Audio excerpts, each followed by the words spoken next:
Olá! Na aula de hoje, a gente vai continuar conversando sobre moléculas e vai tratar as moléculas diatômicas multieletrônicas. Elas vão ser classificadas em homonucleares quando formadas por núcleos, isto é, átomos do mesmo tipo, e os exemplos que a gente vai trabalhar são oxigênio, O2, e nitrogênio, N2. E há também as heteronucleares formadas por núcleos, isto é, átomos diferentes. O exemplo de trabalho vai ser o ácido fluorídrico, HF. A gente tratou a molécula de hidrogênio na última aula através da teoria do orbital molecular. A gente vai se valer do mesmo procedimento nessa aula e descrever os orbitais moleculares como combinações lineares de orbitais atômicos. Porém, para tratar as moléculas multieletrônicas, a gente vai se valer de algumas aproximações adicionais. A primeira é que os elétrons e orbitais atômicos de caroço não serão considerados na formação das ligações. A gente vai apenas considerar orbitais atômicos de valência e elétrons de valência para a ocupação dos orbitais moleculares.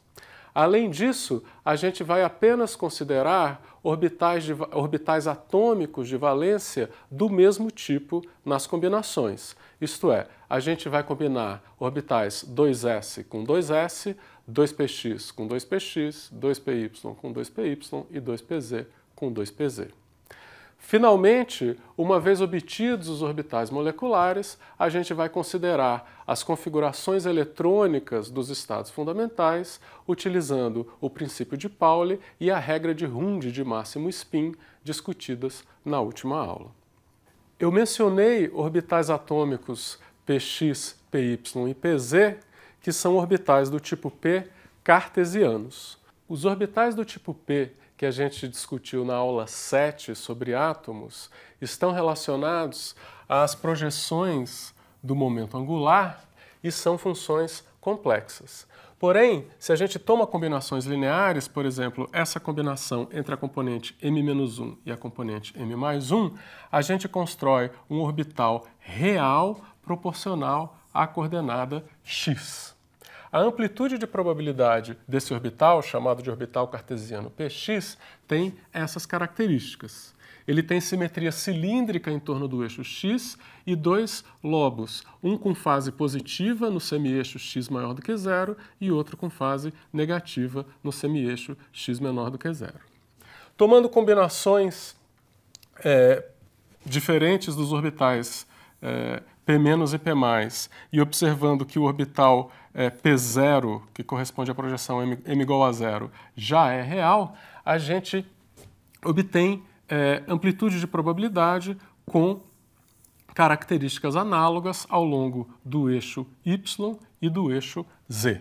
Do ponto de vista matemático, os orbitais do tipo P complexos e reais cartesianos são equivalentes, mas os cartesianos vão ser mais convenientes para representar graficamente a formação das ligações. Os exemplos que a gente vai utilizar para discutir os orbitais moleculares das moléculas homonucleares serão o nitrogênio, N2, e o oxigênio, O2. Em ambos os casos, a camada de valência dos átomos é N igual a 2. Assim, cada átomo na molécula de nitrogênio contribui com 4 orbitais atômicos de valência para formar os orbitais moleculares, os orbitais 2s, 2px, 2py e 2pz, e o mesmo ocorre para o oxigênio. Cada átomo de nitrogênio tem 5 elétrons de valência, de maneira que a molécula terá 10 elétrons de valência para preencher os orbitais moleculares. Já a molécula de oxigênio tem cada átomo de oxigênio tem 6 elétrons de valência, de maneira que a molécula terá 12 elétrons de valência para preencher os orbitais moleculares. Como na última aula, a gente vai admitir que as posições dos núcleos são fixas sobre o eixo Z. As combinações lineares de orbitais 2s são inteiramente análogas às combinações de orbitais 1s discutidas na última aula e vão produzir orbitais moleculares ligante 1σg e antiligante 1σu. A gente não vai reproduzir a discussão nessa aula e vai tratar apenas das combinações lineares de orbitais do tipo p.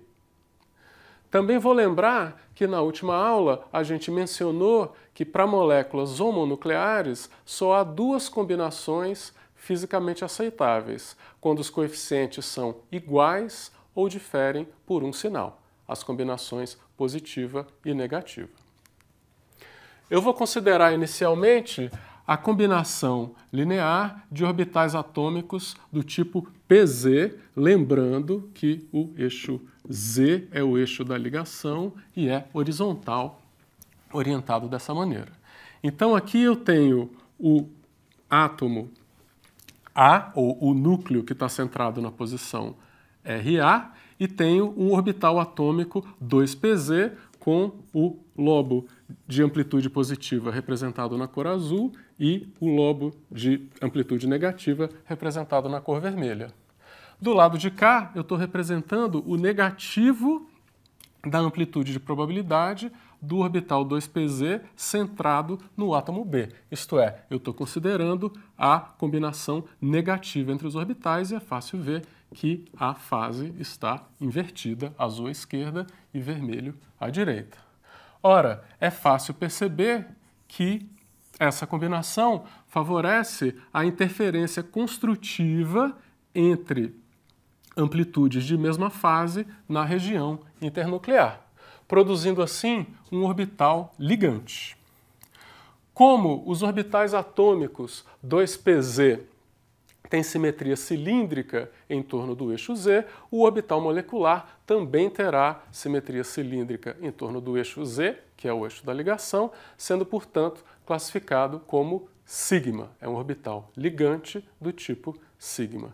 Além disso, se a gente considerar a simetria de inversão que a gente discutiu na última aula, isto é, levar o ponto R ao ponto menos R, é fácil perceber na figura que se trata de um orbital par frente a essa operação. Dessa forma, a gente classifica o orbital ligante como 2 sigma G. 2 diz respeito ao fato de que esse é o segundo orbital sigma G, já que a gente já obteve um orbital sigma G pela combinação de orbitais atômicos do tipo 2s. Considerando agora a combinação positiva entre os orbitais 2PZ centrados nos átomos A e B, a gente percebe que dessa vez a gente tem na região internuclear amplitudes com fases opostas, o que vai favorecer a interferência destrutiva e produzir um orbital antiligante. O orbital também tem simetria cilíndrica em torno do eixo da ligação, sendo, portanto, um orbital sigma antiligante.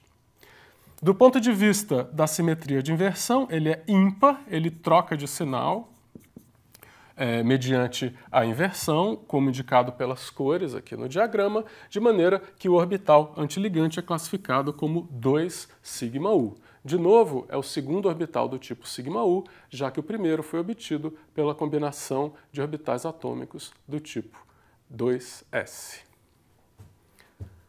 Passando agora a combinação linear de orbitais do tipo px, é preciso lembrar ou observar que o eixo Z continua orientado dessa forma e que o eixo x está orientado dessa forma. Assim, tanto acima do eixo Z quanto abaixo do eixo Z, a gente encontra amplitude de probabilidade com o mesmo sinal, positivo e positivo, em x maior do que zero, e negativo em x menor do que zero. Assim, a gente tem condições para interferência construtiva que vai produzir um orbital ligante. Porém, é claro que esse orbital molecular não tem simetria cilíndrica em torno do eixo Z da ligação. O que ele tem é um plano nodal, isto é, um plano sobre o qual a amplitude de probabilidade é nula, que contém o eixo Z da ligação. Dentro da construção que a gente está fazendo, o plano nodal é YZ. Orbitais moleculares com um plano nodal desse tipo são classificados como π. Então esse é um orbital ligante do tipo π e é fácil perceber que ele é ímpar frente à operação de inversão. Trata-se, portanto, de um orbital classificado como πu, ou 1πu, porque é o primeiro orbital desse tipo. Se a gente agora considera a combinação negativa entre os orbitais atômicos do tipo px, é fácil perceber que agora a gente tem condições para interferência destrutiva, amplitudes com sinais diferentes. A gente obtém, assim, um orbital antiligante e que também tem o plano nodal YZ. Portanto, é um orbital antiligante do tipo π e é fácil perceber que a operação de inversão leva um ponto de fase negativa num ponto de fase negativa e um ponto de fase positiva num ponto de fase positiva, sendo, portanto, um orbital par frente à inversão, classificado assim como 1πg. A combinação linear de orbitais do tipo py é inteiramente análoga à combinação de orbitais do tipo px. Basta perceber que os orbitais atômicos px se transformam nos orbitais py mediante uma rotação de 90 graus em torno do eixo z. Assim, as condições para interferência construtiva ou destrutiva dos orbitais px é inteiramente análoga às condições para interferência construtiva ou destrutiva dos orbitais py.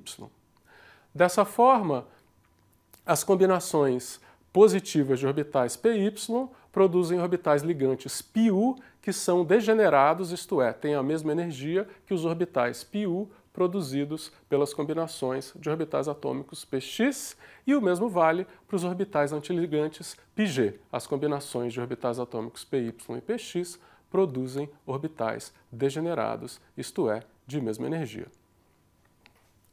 A gente obteve, portanto, 8 orbitais moleculares pelas combinações dos orbitais atômicos 2s, 2px, e 2py e 2pz. A teoria do orbital molecular, na versão simples que a gente está utilizando aqui, não permite uma predição quantitativa quanto ao ordenamento em energia dos orbitais moleculares. Mas a gente pode obter essa informação de cálculos mais sofisticados e simplesmente utilizar essa informação, que é o que eu vou fazer. A construção que eu estou mostrando aqui se chama diagrama de níveis de energia dos orbitais moleculares. Aqui na parte baixa, a gente está indicando que a combinação de dois orbitais atômicos do tipo 2s produz um orbital ligante σg e um orbital antiligante σu. Aqui a linha tripla está indicando que a gente tem 3 orbitais atômicos degenerados px, py e pz provenientes de cada átomo e que as combinações produzem o orbital 2σg e 2σu, que vem das componentes pz, além de componentes degeneradas πu e πg, como indicado pela linha dupla, já que a gente tem as combinações dos orbitais atômicos do tipo px e py produzindo orbitais com as mesmas energias. Lembrando que cada átomo de nitrogênio tem 5 elétrons de valência, haverá 10 elétrons disponíveis para ocupar esses orbitais e a gente vai simplesmente aplicar o princípio de Pauli. As flechas com sentidos opostos indicam spins antiparalelos, isto é, acoplamento singleto. E aqui a gente ocupa com 2 elétrons com spins opostos os orbitais σg, σu, a 4 elétrons, isto é, 2 pares ocupando o nível degenerado πu e, finalmente, um outro par ocupando o nível 2σg, contabilizando 10 elétrons. No caso da molécula de oxigênio, a única diferença é uma inversão em energia entre os orbitais πu 1πu e 2σg. O 2σg é mais estável na molécula de oxigênio, a gente obtém essa informação de cálculos mais sofisticados. Cada átomo de oxigênio fornece 6 elétrons de valência, de maneira que temos 12 elétrons de valência na molécula O2 de oxigênio. Nesse caso, a gente preenche os níveis 1σg, 1σu, 2σg, preenche com 4 elétrons o nível 1πu e restam 2 elétrons para preencher o nível 1πg, que é degenerado e, portanto, acomoda 4 elétrons. Nesse caso, a gente precisa recorrer à regra de Hund de máximo spin e ocupar e fazer ocupação simples de 2 orbitais com elétrons no estado tripleto, tal como discutido na aula 7. Por causa disso, a molécula de oxigênio tem momento magnético não nulo e o gás de oxigênio é paramagnético. Você já deve ter ouvido falar que a molécula de hidrogênio forma uma ligação simples, que o nitrogênio forma uma ligação tripla e que o oxigênio forma uma ligação dupla. A gente pode fundamentar essa afirmação por meio do conceito de ordem de ligação. A ordem de ligação é definida como metade da diferença entre o número de elétrons que ocupam orbitais ligantes e o número de elétrons que ocupam orbitais antiligantes. Assim, se a gente retoma a primeira molécula que a gente estudou, o íon H2+, a configuração eletrônica indica um elétron ocupando o orbital ligante σg. Assim, a ordem de ligação é 1,5 e disse, portanto, que no íon H2+, a ligação é 1,5. Já na molécula neutra H2, há 2 elétrons ocupando o orbital ligante σg, de maneira que a ordem de ligação vale 1, que caracteriza uma ligação simples. Para a molécula de oxigênio, há 2 mais 2, 4, mais 4, 8 elétrons ocupando orbitais moleculares ligantes e 2 mais 2, 4 elétrons ocupando orbitais moleculares antiligantes. Isso resulta numa ordem de ligação 2, que caracteriza uma ligação dupla.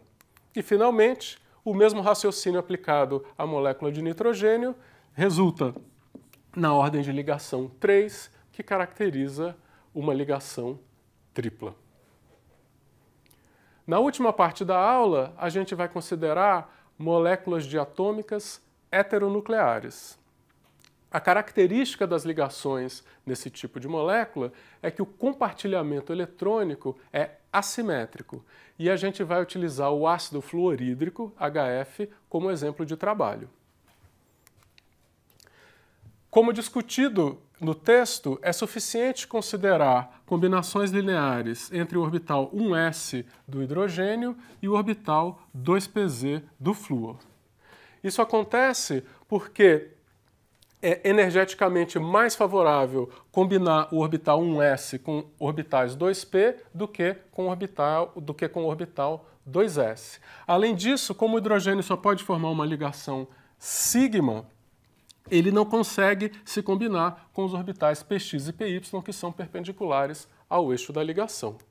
Se a gente agora considera combinações lineares do orbital 1s do hidrogênio com o orbital 2pz do flúor, não há qualquer razão para que esses componentes, para que os coeficientes de combinação linear, sejam iguais ou difiram por um sinal. De qualquer forma, independente de sermos ou não capazes de calcular esses coeficientes, é fácil observar o seguinte: a gente pode ter interferência construtiva entre o orbital atômico 1s e o orbital atômico 2pz e assim produzir um orbital ligante que a gente vai classificar como um sigma. E a gente também pode ter interferência destrutiva e assim produzir um orbital antiligante que a gente vai classificar como 2 sigma estrela. Nesse caso, não há simetria de inversão bem definida. Se você leva o ponto R ao ponto menos R, em geral, as amplitudes têm módulos diferentes nesses dois pontos.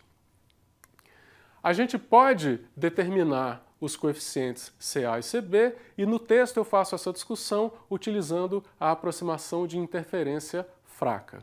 Eu vou chamar a atenção para o resultado do orbital ligante, onde o coeficiente Ca vale 0,2 e o coeficiente Cb vale 0,98. A assimetria do compartilhamento eletrônico pode ser expressa em termos de cargas parciais, que podem ser entendidas da seguinte maneira. Vamos imaginar o hidrogênio, um átomo neutro, cedendo um elétron para a ligação e, portanto, adquirindo carga positiva mais 1, que corresponde à ausência de um elétron. De acordo com a mecânica quântica, a probabilidade de encontrar um elétron na vizinhança do átomo de hidrogênio, considerando o orbital ligante um sigma, é módulo de Ca ao quadrado. Dessa forma, a gente pode pensar que o hidrogênio cede um elétron para a ligação, mas recupera 2 módulos de Ca ao quadrado, elétrons do orbital ligante 1 sigma, 2 porque o orbital é duplamente ocupado. Se a gente faz a conta, a gente obtém a carga mais 0,92 em unidades de carga do elétron para o átomo de hidrogênio. O mesmo raciocínio aplicado para o átomo de flúor resulta na carga parcial menos 0,92. Dessa forma, a molécula é eletricamente neutra, mas os átomos têm cargas parciais, positiva, no caso do átomo de hidrogênio, e negativa, no caso do átomo de flúor. Dessa forma, a molécula tem um momento de dipolo elétrico diferente de zero. A nossa discussão sobre a ligação covalente baseada em moléculas diatômicas também se presta ao entendimento de moléculas poliatômicas, mas seria demais falar de moléculas poliatômicas, já que a gente tinha apenas 2 aulas para falar sobre moléculas. Aos interessados no material da disciplina, eu introduzi um texto bastante breve sobre a aproximação de Hickel, que permite tratar sistemas biconjugados, sistemas que alternam ligações simples e duplas, tais como a molécula de benzeno. É isso.